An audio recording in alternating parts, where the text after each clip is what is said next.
Hello అండి, welcome back to my channel. ఇంకొక మంచి రెసిపీతో వచ్చేసానండి. అదేంటంటే కేరళ స్టైల్లో అద్భుతమైన టేస్ట్తో ఉండే ఈ రొయ్యల మసాలా కర్రీని ఎలా చేయాలో చూసేద్దామండి.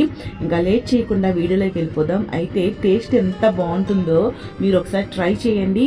మీ ఒపీనియన్ని కామెంట్ సెక్షన్లో షేర్ చేసుకోండి. నా ఛానల్లో చాలా మంచి వీడియోస్ ఉన్నాయండి, ఒకసారి వెళ్ళి చూడండి, మీకు నచ్చుతాయి. నచ్చితే నా ఛానల్ని సబ్స్క్రైబ్ చేసుకోండి ప్లీజ్. దీనికోసం ముందుగా ఏం చేయాలంటే, ముందుగా ప్రాన్స్ తీసుకొని వాటిని చక్కగా క్లీన్ చేసుకొని పక్కన తీసి పెట్టుకోవాలండి. తర్వాత నేను ప్రొసీజర్ ఏంటి అనేది ఇప్పుడు చూపిస్తున్నాను అనమాట. ముందుగా స్టవ్ పైన ఒక ప్యాన్ పెట్టుకోవాలి. ప్యాన్ బాగా హీట్ ఎక్కాక దాంట్లోకి ఒక 3 టేబుల్ స్పూన్ దాకా ఆయిల్ వేసుకోండి. మీ దగ్గర ఉంటే మీకు ఆ టేస్ట్ మీకు నచ్చింది అనుకుంటే కోకోనట్ ఆయిల్ని అయితే యూజ్ చేసుకోండి. తర్వాత దాంట్లోకి 1 టీ స్పూన్ జీలకర్ర, 1 టీ స్పూన్ ఆవాలు వేసి సన్నగా తరిగిన ఉల్లిపాయ ముక్కల్ని వేసుకోవాలండి. ఇక్కడ నేను 2 పెద్ద ఉల్లిపాయలని సన్నగా తరిగి వేసుకుంటున్నాను అనమాట. సో అవి బాగా ఫ్రై చేసుకోవాలి. సో అవి బాగా ఫ్రై అయ్యాక దాంట్లోకి మనం సన్నగా తరిగిన టమాటా ముక్కల్ని వేసుకొని, అలాగే మీ టేస్ట్కి తగ్గట్టు పచ్చిమిర్చిని కూడా యాడ్ చేసుకోండి. సో టమాటా కూడా స్మూత్గా అయినంత వరకు వాటిని కుక్ చేసుకోవాలండి. తర్వాత దాంట్లోకి 1 టేబుల్ స్పూన్ అల్లం వెల్లుల్లి పేస్ట్ వేసేసుకోండి.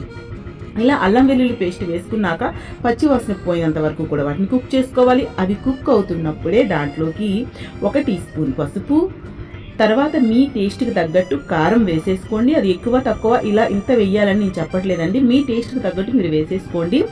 తర్వాత దాంట్లోకి గరం మసాలా వేసుకోండి, లేదా మీ దగ్గర ఏదైనా ఫిష్ మసాలా ఉన్నా, లేదా ఏదైనా ఇంకా చికెన్ మసాలా ఏదైనా సరే గరం మసాలా వేసేసుకోండి. తర్వాత మీ టేస్ట్కి తగ్గట్టు సాల్ట్ కూడా యాడ్ చేసేసుకోండి. ఇదే టైంలో ఈ స్టేజ్లోనే అన్నీ కూడా స్పైసెస్ అన్నీ కూడా యాడ్ చేసుకోవాలన్నమాట. యాడ్ చేసుకొని మొత్తం ఒకసారి కలిపేసుకోండి. కలుపుకున్నాక సో మీకు టమాటా కూడా స్మూత్గా అయిపోతుంది అనమాట, పేస్ట్లా అయిపోతాయి. అప్పుడు వరకు మీరు కలుపుతూ ఉండాలి, లేకపోతే అడుగు పట్టేస్తుంది. సో మీరు కుక్ చేసుకునేటప్పుడు ఇలా స్టీల్ మీ దగ్గర ఉంటే స్టీల్వి ప్రిఫర్ చేస్తే మంచిదండి. సో లేనప్పుడు మీ దగ్గర ఏది ఉంటే అది యూజ్ చేసుకోండి. కొంచెం మనకి కింద అడుగు ఏంటంటే కొంచెం దలసరిగా ఉండాలన్నమాట. సో అది బాగా ఫ్రై అయిపోయాక దాంట్లోకి క్లీన్ చేసి పెట్టుకున్న రొయ్యల్ని వేసుకోవాలండి. సో మీరు అవి క్లీన్ చేసేటప్పుడు కూడా మీకు తెలిసే ఉంటుంది, పైన బ్లాక్గా ఉంటుంది, ఒక థ్రెడ్లా వస్తుంది కదా, వాటిని తీసేసుకోండి. అవి ఉండకూడదు అనమాట, టేస్ట్ మారిపోతుంది. అవి తీసేసి దాంట్లో పసుపు ఉప్పు వేసి క్లీన్ చేసుకోండి. సో అలా క్లీన్ చేసుకున్న రొయ్యల్ని దీంట్లో వేసుకొని మీరు ఫ్రై చేసుకోవాలి. అయితే ఇక్కడ గుర్తు పెట్టుకోండి, అవి ఆయిల్ పైకి తేలినంత వరకు ఫ్రై చేయాలి. అప్పుడే అవి రొయ్యలు అనేవి బాగా ఉడుకుతాయండి. వన్స్ మనం దాంట్లో వాటర్ కానీ వేసేసినా రొయ్యలు ఉడకవన్నమాట. సో అందుకని ఏం చేస్తారంటే, వేసిన తర్వాత వాటిని అక్కడే సో పైకి ఆయిల్ తేలినంత వరకు కూడా వాటిని బాగా ఫ్రై చేసుకోవాలండి. వాటిని కుక్ చేసుకోవాలన్నమాట. సో అలా కుక్ అయితేనే మనం దాంట్లో చింతపండు జ్యూస్ కానీ లేదా వాటర్ కానీ వేసిన తర్వాత అవి ఇంకా బాగా కుక్ అవుతాయి. కానీ అలా కాకుండా మీరు పచ్చిగా ఉండేటప్పుడు వాటర్ కానీ పోసేసారంటే అవి చక్కగా కుక్ అవ్వండి, తినడానికి టేస్ట్ కూడా బాగోదన్నమాట. సో అందుకని మీరు ఇలా కలుపుతున్నప్పుడే అలా కలుపుకుంటూ ఉంటే దాంట్లో ఉన్న వాటర్ దిగి సో అవి ఏంటంటే కుక్ అవుతాయి అన్నమాట.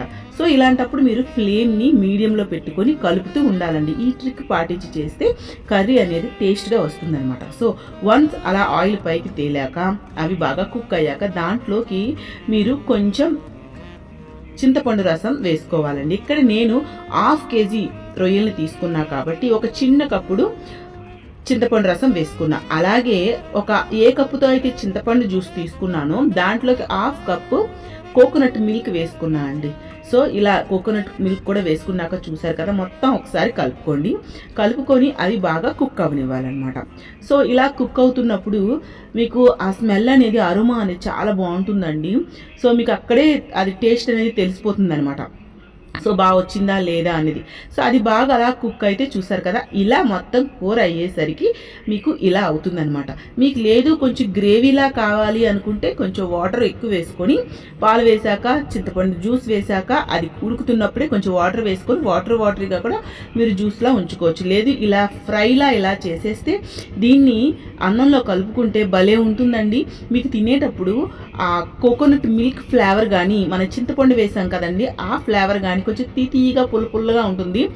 సో ఇంకా కొంతమంది అయితే దీంట్లో కొంచెం బెల్లం కూడా వేస్తారండి. సో మీకు ఆ టేస్ట్ ఇష్టం ఉంది అనుకుంటే కొంచెం లైట్గా వేయాలి. సో ఇంకా భలే ఉంటుందండి. సో చూసారు కదా, మీకు వీడియో నచ్చింది అనుకుంటున్నాను. ప్లీజ్ అండి లైక్ చేయండి, షేర్ చేయండి, నా ఛానల్ని సబ్స్క్రైబ్ చేసుకోండి ప్లీజ్.